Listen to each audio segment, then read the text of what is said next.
In the name of Allah, who is the most beneficent and the most merciful, I hope that you are in a good best health and spirit. जैसे उसमें अब्दुल रहमान यासीन बात करेंगे law admission test की preparation के बारे में, पाक study के बारे में बात करेंगे। लेक्चर हमारा 12 है। अगर आपने मेरे प्रीवियस लेक्चर नहीं सुने तो सिंपली आप सर्च में जाएँ और लिखिए लेट टेस्ट सीरीज़ लिखना लाजमी है, वरना मेरे प्रीवियस लेक्चर खुल जाएंगे। सिंपली हमने लिखना latest series lecture 1, latest series lecture 2, latest series lecture 4। सारे लेक्चर सुने मैंने, ऐसे को मैंने, उर्दू को मैंने, प्रपोजिशन को सबको डिफ़ाइन किया है वक्तन वक्तन और आगे किए जा रहा हूँ। ये लेक्चर्स आपके लिए फ़ायदेमंद साबित होंगे। हुज़ूर वाला आज का जो लेक्चर है वो लेक्चर 12 है। आज कुछ अहम MCQs के बारे में डिस्कशन करेंगे और मैं बताऊंगा आपको कि नोट्स आपने कहाँ से डाउनलोड करने हैं। नोट्स डाउनलोड करने में मैं वो भी आपको तरीका एंड पे बता दूंगा। अभी मैं डिस्कस करने लगा हूँ अहम तरीन MCQs। अल्लामा इकबाल की वफ़ात हुई at the age of dash 60, 61, 62, 63। Allama Muhammad Iqbal की डेथ कब हुई? Allama Iqbal died at the age of dash. तो आपको पता होना चाहिए कि अल्लामा इकबाल की वफ़ात हुई है 60 साल की उम्र में। जब आप 60 साल के थे तब आपकी वफ़ात हुई। Sir Syed Ahmad Khan died, sir Syed Ahmad Khan died in dash. जो सर सैयद अहमद ख़ान थे जिनके ऊपर अक्सर लोग कहते हैं कि कादियानी थे, हालांकि ऐसा कतअन नहीं है, मैं साबित कर सकता हूँ वो एक मुसलमान थे, उन्होंने बड़ा काम किया। सर सैयद अहमद ख़ान कब उनकी वफ़ात हुई, किस सन में उनकी वफ़ात हुई? 1990, 1996, 1998, 1970। तो याद रखिएगा अल्लामा इकबाल की वफ़ात हो रही है 60 साल की उम्र में, 1960 में नहीं, 60 साल की उम्र में। सर सैयद अहमद ख़ान की वफ़ात हो रही है 1898 में, कि पाकिस्तान बनने से पहले ही आप वफ़ात फरमा चुके थे। लेकिन इससे पहले जो दो कौमी नज़रिए का जो था ना वो कॉन्सेप्ट चल रहा था, वो सर सैयद अहमद ख़ान लेके असल में आने वाले थे। उन्होंने इस बात ऊपर काफ़ी रोशनी डाली थी और बड़ा काम था पाकिस्तान बनाने के पीछे सर सैयद अहमद ख़ान साहब का। तो आपकी वफ़ात कब होती है? 1898 के अंदर आप वफ़ात फरमा जाते हैं। अच्छा, आप कहाँ पे वफ़ात फरमाते हैं?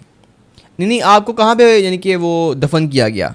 आपको कहाँ पे दफन किया गया? अलीगढ़ में दफन किया गया, दिल्ली में दफन किया गया, ढाका में दफन किया गया, लाहौर में दफन किया गया। तो कहाँ पे? आपको कोई आइडिया है किसी को? वैसे लॉ के स्टूडेंट को बड़ी दिलचस्पी होती है हिस्ट्री से, मैं बता दूँ।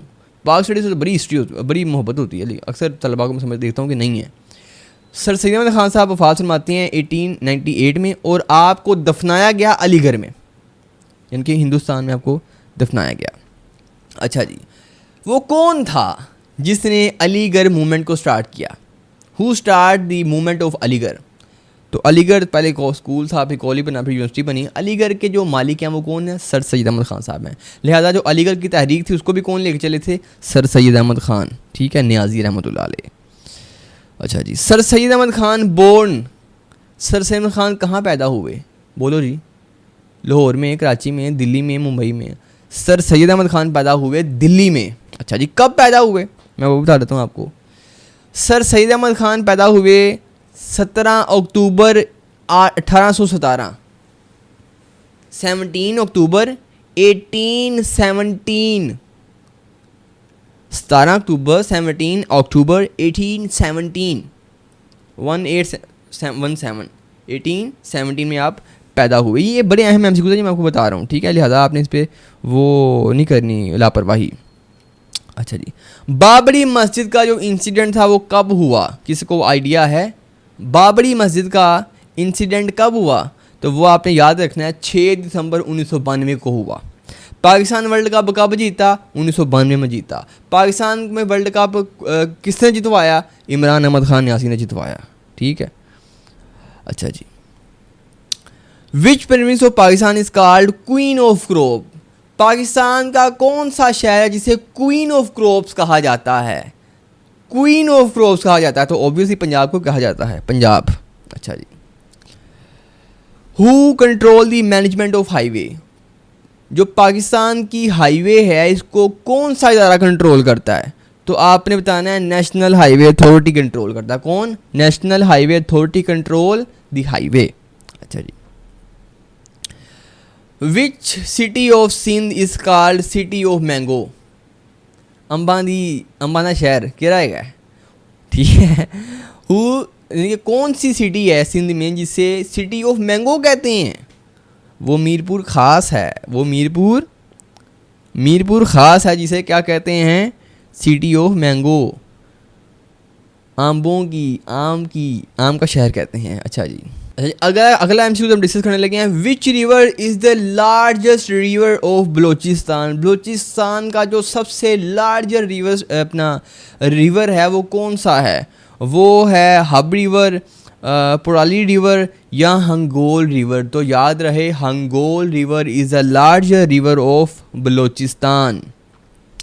पाकिस्तान का सबसे पुराना टीवी स्टेशन कहाँ पे वाक़या है? पाकिस्तान का जो where the oldest TV station of Pakistan is located? Obviously Lahore ही मेन शहर था, लाहौर और कराची उस वक्त में। तो सबसे पुराना जो हमारा टीवी स्टेशन है वो कहाँ पे वाक़या है? लाहौर में वाक़या है। Which island is the largest island of Pakistan? कौन सा आइलैंड है जो सबसे बड़ा पाकिस्तान का आइलैंड है? अस्ट्रोला आइलैंड। अच्छा जी। Who is the first and only Pakistani served as Secretary General of the OIC? सबसे पहला और सिर्फ पाकिस्तानी वो कौन सा शख्स था जिसने OIC में एज आ जनरल सेक्रेटरी काम किया? सबसे पहला जो OIC का जनरल सेक्रेटरी था वो कौन था? वो कौन सा पाकिस्तानी था? वो था शरीफुद्दीन पीरज़ादा। अगले एमसीक्यू करते हैं। हमारे पास जो अगला एमसीक्यूज है सब ये बड़े अहम एमसीक्यूज है। Summer monsoon in Pakistan come from? जो मानसून बारिशों का मौसम होता है वो पाकिस्तान में कब आता है? यानी पाकिस्तान में आता है किसकी तरफ से आता है? फ्रॉम ये हमारे पास आता है अरेबियन सी की तरफ से आता है एंड बे ऑफ बंगाल की तरफ से। पाकिस्तान ने स्टैंडर्ड टाइम का कब अडॉप्ट किया था? स्टैंडर्ड टाइम आपको पता है ना, स्टैंडर्ड टाइम जो पूरी दुनिया का टाइम है। पाकिस्तान यानी कि जिस तरह लगा लें अभी हमारा स्टैंडर्ड टाइम इस्लामाबाद है, लेकिन इस्लामाबाद पहले स्टैंडर्ड टाइम पे नहीं था उतरता। हमने क्योंकि स्टैंडर्ड टाइम को हमने एक्सेप्ट किया नहीं था, स्टैंडर्ड टाइम जो है दुनिया का। तो हमने कब स्टैंडर्ड टाइम को एडमिट किया, कब उसको हमने अडॉप्ट किया? तो हमने उसको मुल्क बनता है 1947 में, और हम 1951 में क्या कर लेते हैं? 15 सितंबर 1951 के अंदर हम स्टैंडर्ड टाइम को अडॉप्ट कर लेते हैं, वर्ल्ड स्टैंडर्ड टाइम को। अच्छा, silk road connect Pakistan with dash country? Silk road जो है वो पाकिस्तान को किस कंट्री के साथ कनेक्ट करता है? चाइना के साथ जो है ना वो करता है। Most of the Pakistan trade is conducted through? Pakistan की सबसे ज़्यादा जो तजारत है वो किसके थ्रू होती है? अरेबियन सी के थ्रू होती है। फर्दर मोर देखें, Pakistan national shipping corporation was establish in which year? Pakistan की नेशनल कॉरपोरेशन जो थी वो एस्टैब्लिश कब हुई? वो हुई हमारे पास 1970 में एस्टैब्लिश हुई। फर्दर मोर देखें, कायद आज़म आपको पहले जो कि जना कहते थे, बैरिस्टर जना कहते थे, बट आपको कायद आज़म का लक़ब दिया। आपको कायद आज़म का लक़ब कब दिया? आपको कायद आज़म का लक़ब दिया, किसने दिया? Who give the title of Quaid Azam? Maulana Mazharuddin शहीद। मौलाना मज़हरुद्दीन शहीद ने आपको कायद आज़म का लक़ब दिया। सदर के पास किस आर्टिकल के तहत इख्तियार हासिल है कि वो किसी भी शख्स की सज़ा माफ़ कर दे, कम कर दे या बिल्कुल माफ़ कर दे?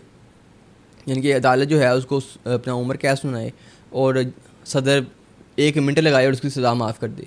वो कौन सा आर्टिकल है? Article 45 of the constitution of Pakistan. आईन पाकिस्तान का जो आर्टिकल 45 है वो एक सदर को हक़ देता है कि वो सारी सज़ाएँ माफ़ कर दे। जिस तरह कि पीछे इमरान खान को सज़ाएँ हुई तो सदर आरिफ अलवी के पास इख्तियार था कि वो सारी सज़ाएँ माफ़ कर दे, लेकिन इमरान खान ने मना कर दिया कि हम इंसाफ लेंगे तो अदालत के थ्रू देंगे। ये अदालत की तौहीन है कि अदालत पूरा ट्रायल चलाए और सदर साहब कहें जी लो माफ़। तो ये होना भी नहीं चाहिए मेरे ख्याल से। अदालत भी क्यों बनाई अगर सदर के पास इतना इख्तियार देना उसको। खैर, the old city of Lahore and how many gates? सबसे पुरानी सिटी जो लाहौर है उसके कितने गेट्स हैं? 11, 12, 13, 14, 13 गेट्स हैं लाहौर की सिटी के। ठीक है, ये बड़े अहम एमसीक्यू मैं बता रहा हूँ आपको। पाकिस्तान ने कब नेशनल फ्लावर को, जैस्मीन जो है हमारा नेशनल फ्लावर, उसको कब कंसीडर किया गया? जैस्मीन ही हमारा नेशनल फ्लावर है। वो 1961 में। 1961 में हमने कहा कि हमारा जैस्मीन क्या है? नेशनल फ्लावर है। तो ये बड़े अहम एमसीक्यू से जो आप तक डिस्कस किए, सारे एमसीक्यू आपने लेने कहाँ से हैं? ये मैं चंद डिस्कस किए हैं, सारे ले सकते हैं आप। abdulrahmanfoundation.com पर आपने जाना है, abdulrahmanfoundation.com पे जाना है। वहाँ पर मेन्यू खोलेंगे, मेन्यू में लिखा हुआ है लेटेस्ट नोट्स पे क्लिक करना है। वहाँ पे सारे नोट्स आपको मिल जाएंगे, वो सारे रटे मार लो। और इंशाल्लाह आपका लाइट हो जाएगा। नेक्स्ट लेक्चर में मिलते हैं, अब तक इतना था। अब्दुर्रहमान यासीन को दीजिए इजाज़त। वमा अलैना इल्लल बलागुल मुबीन। Thank you.